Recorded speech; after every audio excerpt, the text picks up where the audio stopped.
একজন মুসলমানের জন্য 5 ওয়াক্ত নামাজ ফরজ হলেও অধিকাংশ মুসলমান এই ব্যাপারে উদাসীন থাকে। এই উদাসীনতার কারণ সম্পর্কে আলোচনা করেছেন আমেরিকান ইসলামী বক্তা নোমান আলী খান। আমরা ইবাদত করলে আল্লাহ তাআলার প্রতি কোনো অনুগ্রহ করা হয় না, বরং তার অনুগ্রহ পেতে আমাদের ইবাদত করতে হয়। সেই জায়গা থেকে আমরা যদি আল্লাহ তাআলার দয়া ও অনুগ্রহ পেতে চাই তাহলে নামাজ পড়তে হবে। কিছু কাফের ইসলাম গ্রহণ করে মনে করত তারা মুসলিম হয়ে আল্লাহর রসুলের প্রতি অনুগ্রহ করেছে। তাদের ব্যাপারে আল্লাহ তাআলা বলেন, তারা ইসলাম গ্রহণ করে তোমাকে ধন্য করেছে বলে মনে করে।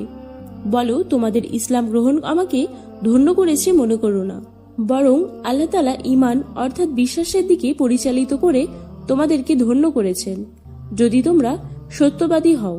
সূরা হুজরাত আয়াত নম্বর 17। নামাজ না পড়ার কারণ হলো বিশ্বাস এবং চিন্তাগত সমস্যা।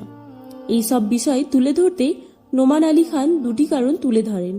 নম্বর 1, সত্য গ্রহণ না করা। নম্বর 2, নামাজ না পড়ার পরিণতি নিয়ে ভাবনা। সত্য গ্রহণ না করা, কারো যদি নামাজ পড়ার প্রতি ইচ্ছা না আসে তাহলে বুঝতে হবে সে আল্লাহ তাআলার অস্তিত্বের সত্যতা এখনো গ্রহণ করেনি। কারণ আল্লাহ তাআলা কিয়ামত দিবসে কিছু মানুষের অবস্থা কোরআনে তুলে ধরেছেন যাদের চেহারা বিবর্ণ হবে, আর তাদের ব্যাপারে বলেছেন সে সত্য বলে মানেনি এবং নামাজ পড়েনি। সূরা কিয়ামাহ আয়াত নম্বর 31। এই আয়াতে বোঝা যাচ্ছে যেহেতু সে আল্লাহ তাআলাকে সত্য বলে বিশ্বাস করেনি তাই নামাজ পড়েনি। মুসলমানদের মধ্যে যদি কাউকে নামাজে উদাসীন দেখা যায় তাহলে বুঝতে হবে তার ঈমানে দুর্বলতা আছে।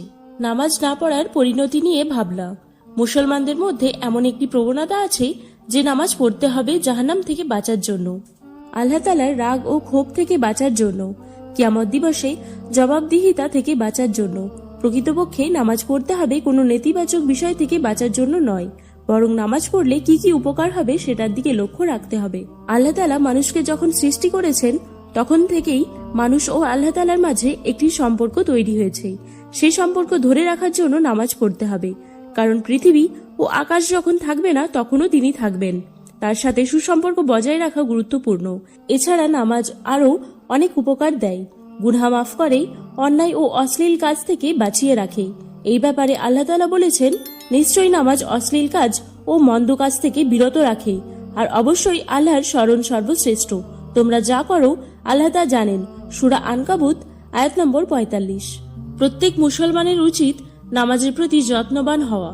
নবীজি রাসূল সাল্লাল্লাহু আলাইহি ওয়াসাল্লাম ও তার সাহাবীদের নামাজের প্রতি কেমন যত্নবান ছিলেন সেসব জানা, ঈমান বাড়ানোর চেষ্টা করা, তাহলে নামাজের প্রতি অবহেলা দূর হবে ইনশাআল্লাহ।